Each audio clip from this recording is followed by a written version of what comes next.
ഇത് നമ്മളെ കുന്നംകുളം, കേച്ചേരി, തൃശ്ശൂർ ആ ഭാഗത്തെ റൂട്ടാണ്. അപ്പോൾ ഏകദേശം ഞാൻ കേച്ചേരിയിൽ നിന്ന് അങ്ങോട്ട് കുറച്ചപ്പുറം വരെ പോയിട്ടുള്ളൂ. കാരണം അത്രയും എനിക്ക് യാത്ര ചെയ്യേണ്ട ഒരു അത്യാവശ്യ കേസ് ഉണ്ടായിരുന്നു. അതൊരു ആശുപത്രി കേസാണ്. മിക്കവാറും ഞങ്ങൾ ആശുപത്രി കേസുകൾക്ക് തന്നെയാണ് ഈ ഒരു റോഡിന് പോവാറ്. അപ്പോൾ ഇത്രയും കുണ്ടും കുഴിയുള്ള ഒരു റോഡാണ് നമ്മുടെ റോഡ്. അപ്പോൾ ഈ റോഡ് നന്നാക്കിയിട്ടും എല്ലാവരും പറയണത് എന്താ, റോഡ് എന്താ അങ്ങനെ പൊളിഞ്ഞിരിക്കുന്നത്, അല്ലെങ്കിൽ കുണ്ടും കുഴിയെന്ന് പല തരത്തിലും ആൾക്കാർ വിമർശിക്കുന്നുണ്ട്. അത് യഥാർത്ഥത്തിൽ നമ്മൾ സത്യമാണ്, നമുക്ക് റോഡ് നല്ലപോലെ വേണം, യാത്ര ചെയ്യാൻ പറ്റുന്നില്ല. ഈ കുണ്ടും കുഴിയിലും വണ്ടിയൊക്കെ ചാടിയിട്ടുണ്ടെങ്കിൽ അപകടങ്ങൾ തീർച്ചയായിട്ടും ഉണ്ടാകും. അത് ഞാൻ പറയണത് എന്താണെന്നറിയാം, പതുക്കനെ പോവുകയാണെങ്കിൽ ഈ കുണ്ടും കുഴിയിൽ ഒരപകടം ഉണ്ടാവില്ല. ഈ പായിപ്പിച്ച് വരുന്ന ഒരു വരവുണ്ട് വണ്ടിയിലേക്ക്, അപ്പോഴാണ് ഇത് വരുന്നത്. ഈ യാത്രയിൽ തന്നെ ഒരുപാട് കുണ്ടും കുഴിയും കുളന്ന് തന്നെ നമുക്ക് പറയാം, അത്ര വലിയ കുഴികളാണ് റോഡിൽ ഉള്ളത്.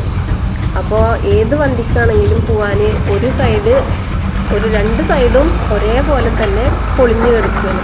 വലിയ കുഴികളാണ്. അങ്ങനെ വണ്ടി നമുക്ക് ക്യാമറ എടുക്കുമ്പോൾ തന്നെ അറിയാം, നന്നായി കുഴിയിലേക്ക് ചാടിച്ചാടിയിട്ടാണ് വണ്ടി പോയിക്കൊണ്ടിരിക്കുന്നത്. അപ്പോൾ ഈ ബസ്സുകളൊക്കെ ഇപ്പം നല്ല ഒതുങ്ങിയിട്ടാണ് ബസ്സുകൾ പോകുന്നത്.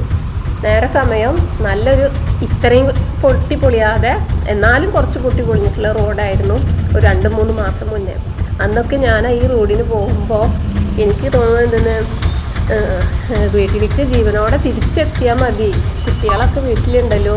കാരണം ആ ബസ്സുകാർ നമ്മളെ നേരക്കേട് വരുമ്പോൾ ഓവർടേക്ക് എടുത്ത് എന്തിനാണ് ഈ റോഡിൻ്റെ നടുക്കിലൊരു വര വരച്ചിരിക്കുന്നത്?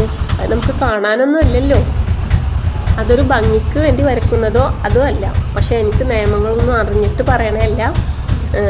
നമ്മൾ രണ്ട് റോഡിനും പകുതി സ്ഥലം നമുക്ക് തന്നിട്ടുണ്ട്. അപ്പോൾ അത്യാവശ്യം നമുക്ക് സ്ഥലം ഉണ്ടെങ്കിൽ കയറി പോകാം. അല്ലാതെ മറ്റൊരു വണ്ടി അവിടെ ഉണ്ടാകുമ്പോൾ അവരെ ബുദ്ധിമുട്ടിച്ചിട്ട് ഇവർ നമ്മുടെ നേരക്കെന്ന് വരുന്നുണ്ടെങ്കിൽ ശരിക്കും വണ്ടി ഓടിച്ചു പോകുന്ന ആൾക്കാരാണെങ്കിൽ പോലും അവിടെ വണ്ടി ഇട്ടിട്ട് ഓടാൻ തോന്നും. അത്ര ഇതിലാണ്. ഇപ്പോൾ കണ്ടില്ലേ, ഈ ഒരു ബസ് തന്നെ കയറി പോകുന്നത് റോഡിൻ്റെ കാഴ്ചയാണിത്. അപ്പോൾ ഈ ബസ് തന്നെ കണ്ടില്ലേ കയറി വന്നത്.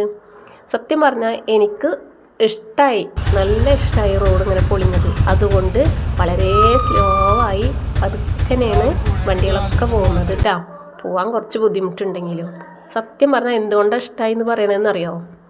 നല്ലൊരു റോഡായിരുന്നെങ്കിലേ നമ്മളൊക്കെ ചെറിയ വണ്ടിമ്മ പോണ ആൾക്കാരാണ്, ഓട്ടോറിക്ഷ ബൈക്കിലൊക്കെ നമ്മൾ യാത്ര ചെയ്യുന്ന ആൾക്കാരാണ്. ഈ വലിയ വണ്ടിക്കാരുണ്ടല്ലോ, മെയിനായിട്ട് കാറിനൊന്നും ഞാൻ അത്ര പറയില്ല, മെയിനായിട്ട് ഈ തൃശ്ശൂർ കുന്നംകുളം തൃശ്ശൂർ പോണ ഈ ബസ്സുകാർ, അവർക്ക് തീരെ ദയയില്ലാത്ത തരത്തിലാണ് അവർ ആ കേച്ചേരിയിൽ നിന്ന് അങ്ങോട്ട് കുറച്ചങ്ങോട്ട് പോയാൽ ആ ഒരു നമ്മൾക്ക് വീതിയില്ലാതെ ഒരു റോഡ് കിട്ടുന്നുണ്ട്. കറക്റ്റായിട്ട് എനിക്ക് ആ സ്റ്റോപ്പ് പറയാനേ അറിയില്ല. അപ്പോൾ ആ റോഡിന് മിക്കവാറും നമ്മൾ ആശുപത്രി കേസുകൾക്കാണ് പോവാറ്. അപ്പോൾ എന്താ പറയുക, അവർ നമ്മൾക്ക് എങ്ങനെയൊക്കെ നമ്മൾ അവർക്ക് സൈഡ് കൊടുക്കുക ഒക്കെ കൊടുത്തിട്ടുണ്ടാവും. എന്നാലും നമ്മൾ അങ്ങോട്ട് മറിച്ചിട്ടിട്ടില്ല എന്നുള്ള രീതിയിലാണ് അവർ ബസ്സായിട്ട് പോവുക. ഞാൻ ഈ ഒരു ആൾ പറയണതല്ല, എല്ലാവരും പറയുന്നുണ്ട്. കാര്യം ബസ്സുകാർ നമ്മളെല്ലാവരും സഹായിക്കുകയും എന്തെങ്കിലുമൊക്കെ ഇപ്പോൾ സോഷ്യൽ മീഡിയയിലൊക്കെ ബസ്സുകാരുടെ കാര്യങ്ങളൊക്കെ നല്ല ഇതിൽ ചർച്ചയാണ്, ഒക്കെ നല്ല കാര്യങ്ങളൊക്കെ തന്നെ ചെയ്യണതൊക്കെ. പക്ഷേ ഇതിലും അവർക്ക് ബസ് പെട്ടെന്ന് അവരെ സമയത്തിന് എത്താനാണെങ്കിൽ ഒരല്പം സമയം നേരത്തെ അവർക്ക് ഇറങ്ങിക്കൂടെ? യാത്രയാണ്, ആ യാത്രയിൽ ചിലപ്പോൾ എവിടെയെങ്കിലും നമുക്ക് സ്ലോ ആക്കേണ്ടി വരും.